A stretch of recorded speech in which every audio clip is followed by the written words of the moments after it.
presenting the leaders of our community who make this country diverse and proudly call it home. Presenting the QatarNaak Army. Say hello to the personalities who have been making a mark not only for themselves but for the entire country. The warriors, the motivators and the pride.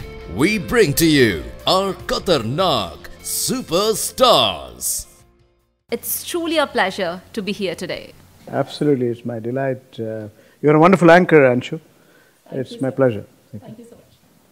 So I'm truly anxious, like being a complete banker in itself, a complete lifetime of dedication. So how did you think of IT? When did you first realize that technology is the key to global change in banking? Though I'm an accountant by profession, I'm a qualified chartered accountant by profession, my passion was more towards technology. Early 80s, with the change in phase of financial accounting, bookkeeping, management accounting, financial engineering was playing a bigger role. The accountants are no more bookkeepers. They are value driven in terms of information analytics, and they have to interpret the information and support the decisions of the chief executive. So my passion was leaning towards technology. I thought it's appropriate to go for financial engineering. If you have the report selection in your hand, if you understand the computer systems, you can devise your own, design your own output to support the general managers or chief executives' decision-making abilities. And that was the precise reason why I moved into banking software.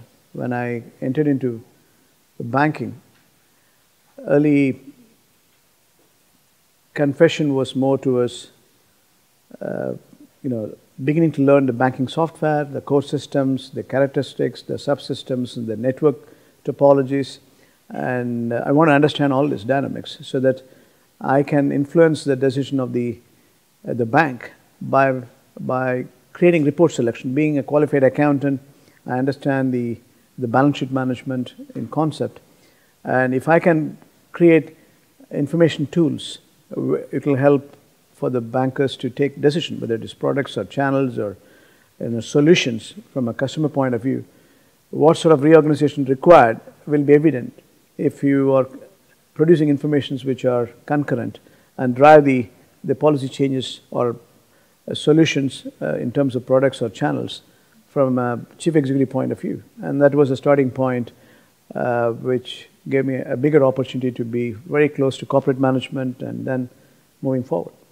I see you wearing a cap on most of the occasions, and now you have added a new feather on your cap, that is the CEO of the Year award. So how does it feel being a man with million awards on receiving this new award?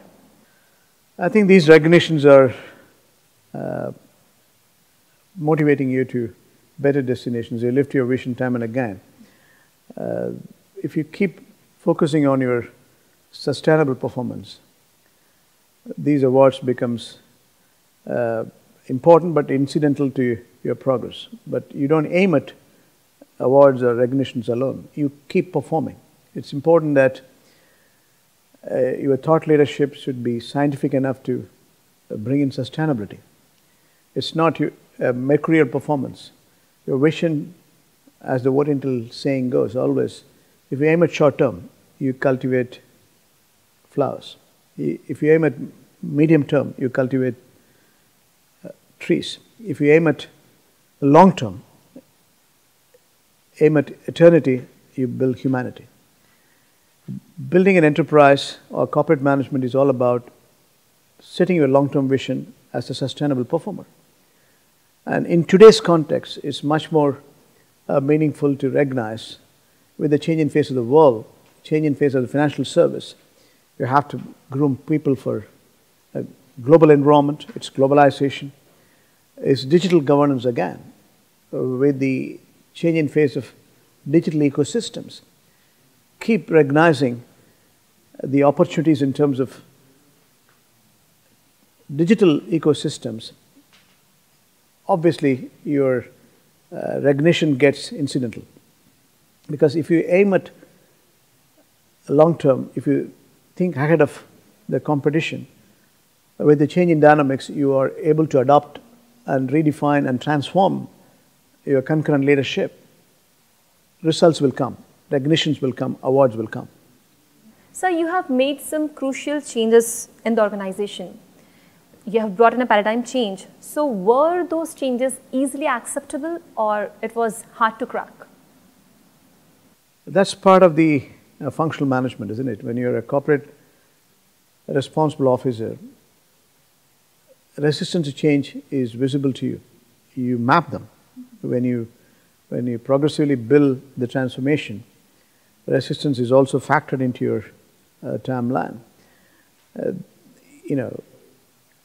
Especially when you run a global enterprise with multinational professional discipline, people have got different culture, different disciplines, but you have to unify them, and there has to be a process called vision convergence. A true leader reflects participative leadership, and it's a team leadership. End of the day, when you bring in change or transformation in terms of policies or procedures or process, it goes without saying there are people who are not interested in those changes. There are resistance which are to be recognized. And after all, it's a human substance to resist, because sometimes it may contribute positively to one set of group. When it comes to survival, the change management becomes more difficult. When you keep your profession integral and converge with the vision as a participative leader and buy in and the entire team and trying to bring in the long-term value behind these change management. It's important. You have to bring in value streaming to their perspective, because they may or may not perceive the way you have conceived the concept. When you have different nationalities, different cultural background, and the functional ambit for individuals are different. When it comes to typical, for example, banking side, the corporate banking, retail banking, treasury investment banking, or international banking, or internal services, whether it is technology or operations or human resources, there could be rationalization, there could be revenue recognition, there could be change the way we do the business. It may have direct impact on their functional output. So the resistance are very common. But if you buy in their consent and converge in substance to educate them that you have a long-term view and everyone's interest is protected, then you go in balance. You try to converge. That's why I use the expression vision convergence. The convergence comes in, then intellectual integrity comes in. If convergence is not there, you and me are differing in our perceptions, and what I perceive to be the right decision may not be accepted by certain set of people. So that is where you have to bring in the goal setting. Why you are bringing the change? What's your objectives? What are the reasonings? How do we bring in these changes without having service risk or financial risk? What sort of focus you have in terms of long-term vision, and how do we execute? If these are explained in prospects, then every team will fall in place. And today, as we speak, we have a multinational community. My CFO is a Australian, my head of international is a German, my retail head is a Qatari, my head of wholesale banking is an Indian. Name it. I'm just giving you the flavor of it, because this is very common. Nothing is a straight line. You have bumpy roads in every part of project management or functional management, and you have to keep working at it to your advantage, to the corporate advantage, to see all the stakeholders are recognized. So, as stated in your principles in day-to-day business, what are the tricks and techniques to get into the head and heart of a consumer or a customer? When passion comes in, performance comes in. You see, it's vital for us to realize that everything is customer-centric. You produce this corporate film and wants to make sure that what the audience wants is what you want to package it. The corporate management is also very well synchronized with this theme. You have a customer-centric focus. You have shareholders who needs definite return for their investments. Your customers, they want value-driven products, customer convenient channels at cost-effective prices, and their interest needs to be protected. You have regulators who looks at it objectively, especially when it comes to financial services, the compliance format, the making sure it is socio-economic in substance, and established industry benchmarks are governed and transparency comes in. Regulators are making sure it is in the larger interest of the society and the country. And similarly, social risk management needs to be looked at because everything is integral part of the society. Not only regulators are watching to see whether you are socially conscious, you as an institution should be ethical and moral. So socially conscious risk mapping is vital. Then only you can balance all the stakeholders. So if you have this balanced growth, if you have the balanced objectives in your functional discipline, it is possible to deliver what the market wants, what exactly the opportunities are, and how do we customize the solutions. And that's what the objective is and action is all about. Exactly. From a common man's perspective, what are these special facilities and services your organization provide which is different from other similar entities here? Now, for example, we are a socially conscious bank. I operate in a place where there is maximum per capita emission. 15 years before we said we want to be a green bank. Now, socially conscious bank, a people's bank. I mean, I always say the position is incidental, the profession is integral, and society is ultimate. If you want to serve the society, of course with the commercial objectives, you are not a charity. And even green banking, as I call it, is not a charity. But you are lending or investing on projects which are socially conscious. Socio-economic consciousness built into the overall frame. So we issued green credit card, we support the small and medium-sized entrepreneurs. Big corporations can be funded. That's one type of lending. When you are consciously supporting small and medium-sized entrepreneurs, devising schemes which are responsive to support the economic engine of the economy in substance, you have to necessarily recognize you are socially conscious. And you build products around this. Now, for example, way back in 2002 or 3, I produced SMS banking, web banking, mobile banking. Digitally, we were transmitting money for even blue collars at free of cost. Then we only recovered the correspondent banking charges. So these are responsible citizenship, corporate citizenship you have to inculcate. So everything is contingent on, being ethical and moral in terms of your governance. And that's the trick. That's the essence of your functional discipline, your corporate discipline, your sustainability. So, what should we do to get a job in Doha Bank? Well, there are opportunities. It's a growing institution, and we have different vacancies listed in the website. You're entitled to apply for the same, and we have a merit rating process which we will go through, and definitely you will have opportunities if you're the right candidate. I mean, the process is transparent, and we have continuing vacancy as a growing institutions. We have we are operating in 17 countries today. We have apart from 27 branches, electronic branches, various dimensions of conventional commercial banking. We have branches in Dubai, Abu Dhabi, Kuwait, India with 3 branches, Mumbai, Cochin, and again, Chennai. We have global representation in terms of wherever Qatar and the Gulf states have got economic linkage. So it is grooming people for global environment, and that's where the opportunities can be enlisted. And if you're the right candidate in any of these dimensions, why not? So we would want to congratulate you on opening a new branch in Chennai. And what are the further possible business opportunities that you would envisage? Well, India is the greatest economy today. I mean, we are arguably not the number 1 or number 2.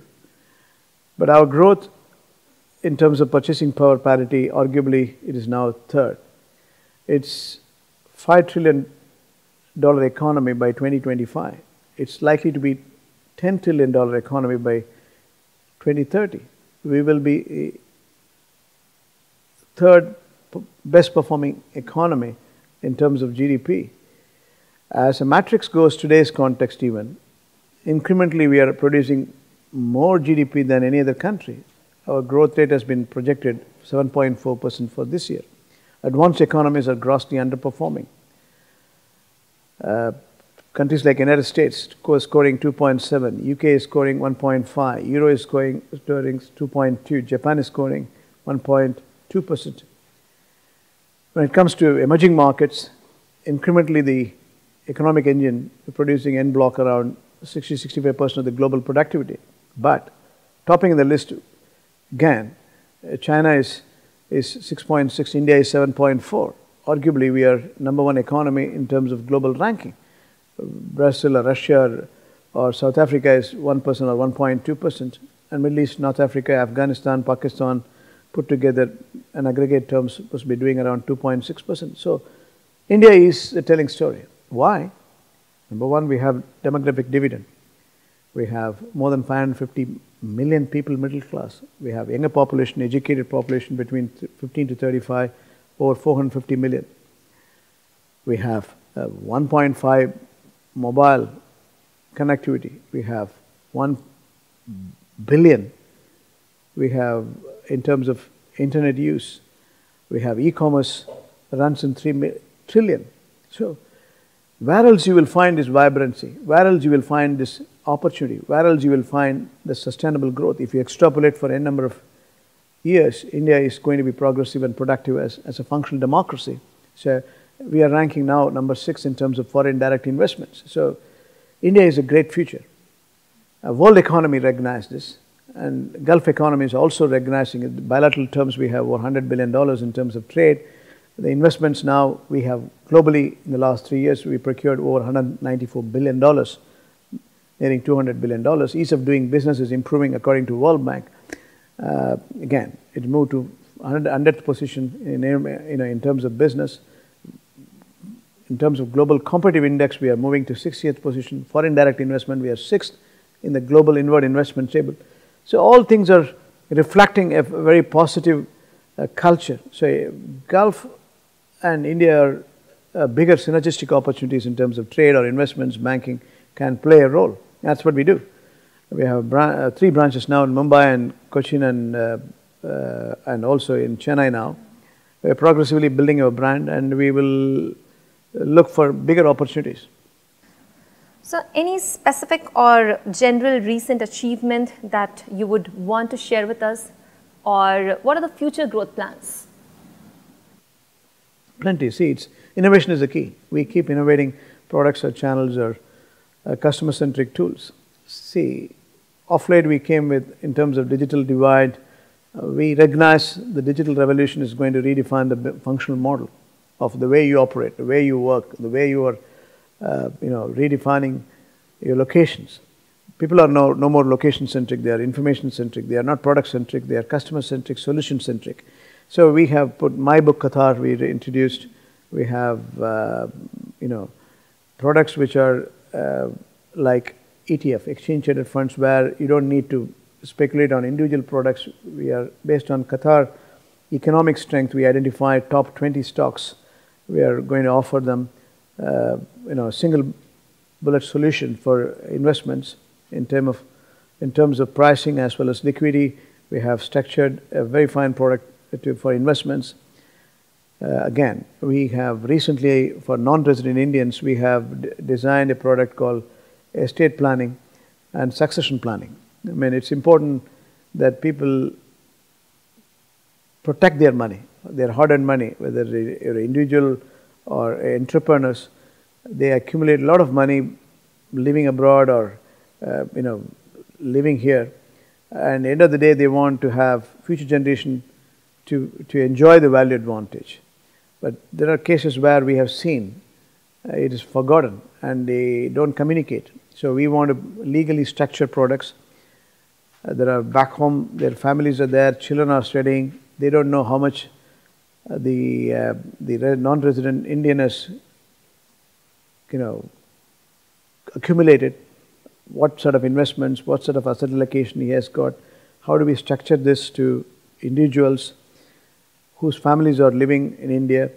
How do we create a legal framework where they will have access to this wealth which has been the result of his hard work? So all these things needs to be tailored in a form which we have done, and it's a first kind product where estate planning and succession planning. After me, my children should get the value advantage. So that's how we tailored this product, especially for non-resident global Indians, over 30-35 million people around the world.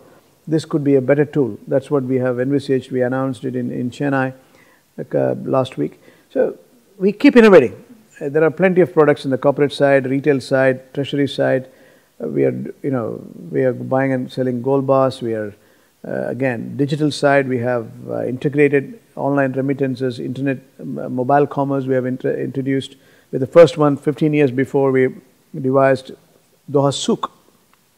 It's an electronic marketplace where you can buy and sell your products, and customers can step in. You want to buy, sitting in India, an apparel from Qatar, or jewelry from Qatar, or want to give a gift sitting in New York to your friend, a pizza you want to send, or a gift flower you want to send to your friend on his birthday, you can do it by using Doha Souk. So these are constant regenerations. There's no end to these value creations. You have to keep bundling it, keep adding value with the changing dynamics and the market trend. What the customer wants, we'll keep innovating.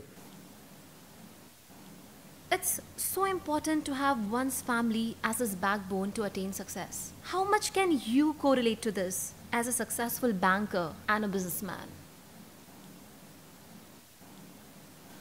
Everything is confined to your family relationship. Start with my mother is my inspiration. My father's ability to articulate solution and thinking power is what thought leadership is what I learned from him. So, as the saying goes, my parents are my God. Mata Pita Guru Devam. This is what I always said. I don't need to go to a temple or church or mosque to look for God, and my prime gods are my parents. So that's how I interpreted when I was young.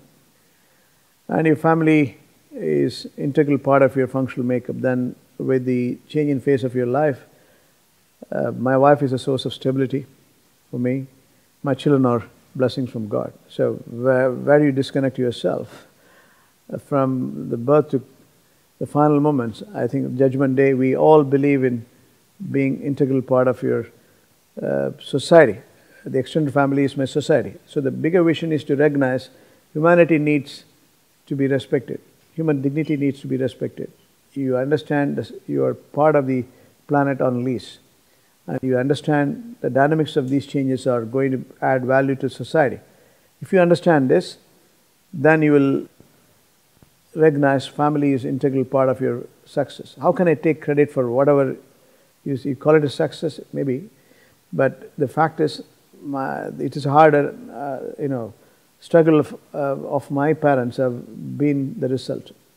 I don't use the expression because everything is team leadership in personal life as well as corporate management. Everything is interconnected to others. You are not different from your body, your face, your nose, your blood, your bone. Everything is a result of your parents. So how can you You are only a router. How can you take credit for anything what you do? If you believe in that, the rest are all incidental, that the word I doesn't exist. Everything is a team leadership. So the family plays a very important role from the beginning.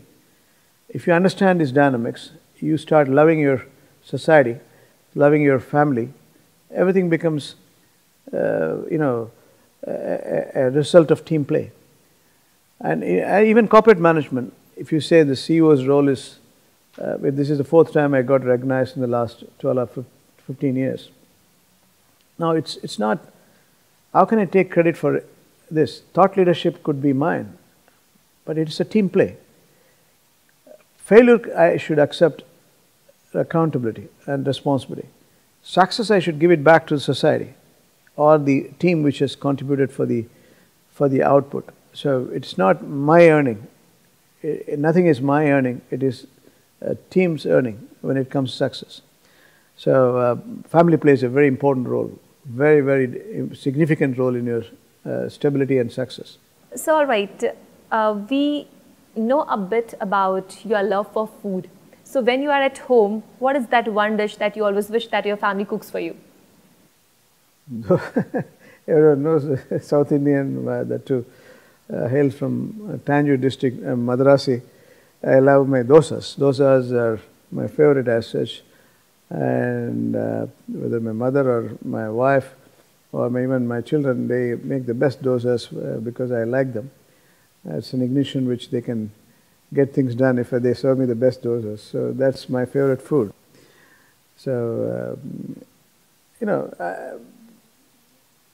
I'm a grass eater. I'm a vegetarian per se. That gives me sustainable energy as such. So I like the best of salads. Especially my mother is a great cook, and my wife is following her suit. It's extraordinary salad creations. They make green salad creations. They make with multi-purpose grain, and it's a beauty how they compose, how they recreate with ginger and lemon and chili and the combined forces of all the cut vegetables. It's a joy to have time and again. So has that vice versa ever happened where you had cooked for them? I should know what I eat, so I have, I relax when I cook, so I shouldn't say that I don't know cooking, but I do at times when I want to be exotic, and experimenting. People laugh when I go to the kitchen, but I enjoy once in a while getting into that. And so you're very much into music, if I'm not wrong. So who's your favorite singer? And if you please don't mind, could you please hum few lines of your favorite song? And who's your favorite musician as well? No, it's very much impossible for me to name a favorite singer as such, because I enjoy music, as you rightly said. I hail from Tanjore district, where it's a birthplace of Carnatic music, Tiruviyar. So whether it is, I can go on the list. I like, a fusion music always. And people like Jesus, who knows Carnatic as well as Cine songs, could be an inspiration. And I have seen him for many years listening to Carnatic as well. And I called him and honored him in my house 5 years before, when he was completing his 50th year in Doha as such. Again, the Cine songs, even without knowing Carnatic, S.B. Balasubramanian, Shankarabharanam is another great divine singer again. Cine songs from T.M. Soundararajan is a great singer. Mohammad Rafi is a great singer. So when it comes to, what do I say in terms of, knowledge breakup of these great legends? I have admiration for all the art lovers. In addition to singing, I am engaged in theatre. When I was a schoolboy, I used to be engaged in Tamil dramas. So I used to have literature, core Ilakkiya Tamil I used to speak. It was my passion again. I used to write good poems, and I used to write good dramas, and I used to write good dialogues, and I used to create my own play, and it was showcased many a times. I was a part of All India Radio and television when I was young. So I didn't distract myself to be in that field, but I still enjoy it. I keep doing it time and again. The famous actor Shivaji Ganesan is my favorite. As far as acting is concerned, he's a dictionary by himself. He was so inspirational in terms of acting. I think I learned a lot from his, the storylines and the actions which he used to enact in the early days of 60s, 70s and 80s, and even 60s for that matter. Extraordinary actor, Shivaji Ganesan, and he is my favorite actor in real terms. And if you please don't mind, could you please hum few lines of your favorite song? Adi nadi rakamma pallakku nelippu en nenju kulungudadi iru kannadi mookuthi maanikka chevappu machana mayakkudadi. No, that is the T.M. Soundararajan song for Shivaji Ganesan. Again, it was a great song. Many. So I'm not a good singer per se, but I enjoy listening to it. Listening to music. Yeah, listening to music. You would have been I could have been in theatre. Theatre. I was coming up. I was producing my own play, and a very inspirational play I was creating. A very experimental play I used to do. Even when I was in banking, I was doing till 1991. My pastime was to write stories and dialogues and create experimental stage play I used to do, because that was a relaxation again. It was not a stress at all. There was one play where I couldn't recollect in 1991. The last time I wrote a play was the grand finale. After that, my wife said, "It's just too much you are getting into. I fear that you may get distracted," which I respected when she said it, because there's one play where I was challenged by another group, and they dropped my name in a competition where I earned the best name, where I was only not a main character. So they dropped my name in the final competition. So for reasons which they know, I was not knowing it, and I went on. Within a day, I filed my nomination saying that I'm going to do a play.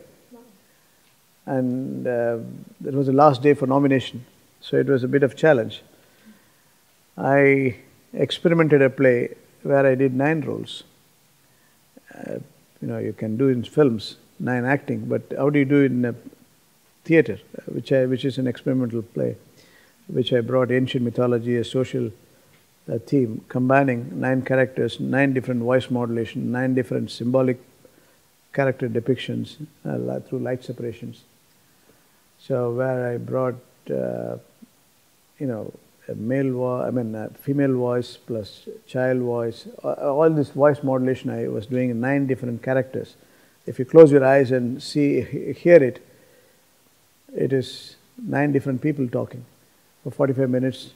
The stage was divided into 3 different segments.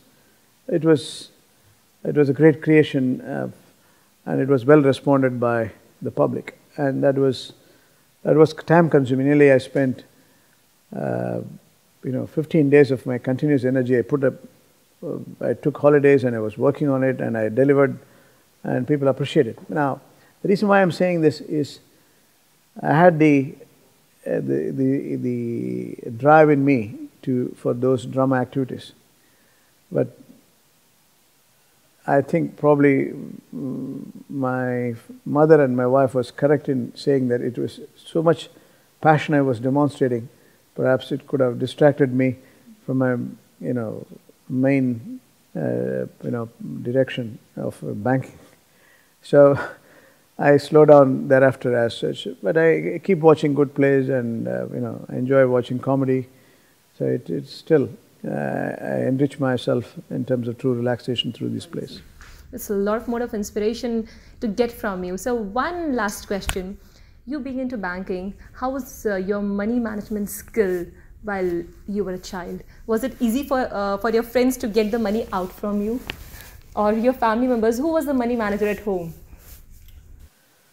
I had a very distinct experience, which given me so much insight into banking or money management. I was a very compassionate person because of my circumstances. And my storyline was conceived, and it was told in when my doctorate was given in 2012 in Washington. After Senior Bush got it in 2011, 2012, the honorary doctorate was given to me by Washington College, and I narrated a story. It is there. It is one of the signature speech I had given. I narrated multiple instances. One such incident is this, where when I was a schoolboy, we were struggling. My father was a teacher, and he was a Sanskrit teacher, Hindi teacher. Those days, Hindi education used to be there. And the family was struggling because he was hoisted out of the job. And they were pledging their jewels. My mother was pledging her jewels and trying to educate me, because I challenged my parents, saying that I will not study in the local village school. I have to go to a best school in town, which is 10 kilometers away in Tanjore district in Tamil Nadu. And they obliged. And I had a lot of bottlenecks in achieving to sustain my education. I could have easily been a dropped out. I could have gone out of line. But I reinvigorated myself, and I got into track, and I said I'll work on higher education. So I set up a vision in 8th standard that I will be something. That was a turning point for me to be outstanding in terms of education. I used to get scholarship when I was in the school, especially based on my best performance in the school metrics, SSLC we used to call those days. My scholarship money, I gave it to my friend, who pretended to me that his mother was sick, she was hospitalized. Out of compassion, I said, listen, this is meant for taking the scholarship and paying your college fees, not for anything else. And it was second year of my commerce, Bachelor of Commerce, and I was giving this money to my friend, and he promised me within a week, after paying a medical bill, he will get it. And the money never came, and he never attended the college afterwards. It was after 2 weeks I realized this is a game. He has played with me. So I was very much disturbed. I didn't tell my mother. And the headmaster, the principal, school principal, called me and said, listen, if your name is there in the arrears list, you are not paid the fees, you got the scholarship, have you given to your mother for provisions, or what the hell has happened? Why didn't you pay? If you're not paying tomorrow, you will be taken out of the college. I went to his house next day morning, early morning, 4 o'clock, because I couldn't sleep. I went to him and I asked him. He was not there. His father opened the door, and I said, I'm so and so. Oh, you are the one. I was looking for you. On what basis you gave me the money? Gave him the money. I said, what happened? He ran away. Sir, he said his mother is not well, so I need to pay the fees. I said, what? His mother is sleeping inside. She's sleeping inside. You are being fooled. Don't you know character, capacity and capital is required? You're a commerce student. Money lending is not, you cannot just give money, give away money like this. Now how will you pay the school fees, rather college fees? What recourse do you have? I said, I don't have anything. And he said, okay. He went inside the house and brought a camera. He said, sell this and pay. I said, it's not enough. I said, you take the cycle also with you. So I said, this is banking. When money lending is, or investing is, one has to be prudent. The lesson learned was worth it. I mean, when it comes to banking, now what we mean by collateral, what we mean by cash flow, what we mean by character or capacity or capital is it makes sense. And possibly that must have given a lot of insight. So just to, this is a real-time experience which I have gone through, which was useful and productive. Right. Amazing. So, one message that you would want to give to all the listeners of 89.61 FM radio, and especially the young generation of Qatar? Believe in sustainability. We all are committed to bring this planet with great prospects. The future belongs to you. You have to eliminate extreme poverty. We have to bring in food security to every human being, every creatures in this world. We have to bring in gender equality. You have to ensure everyone is healthy. Universal health care is vital. Everyone should be equipped with education. Education for all, health care for all. Gender equality is not an option. Ensuring maternal illness is recognized. Ensuring we will stop terminal illness. Making sure environment sustainability comes in. For this, we need to build this partnership. You are the world. We have trust and confidence in you that you will perform and protect this planet more than ever. So believe in humanity, human dignity, and let us create a better world, better citizenship.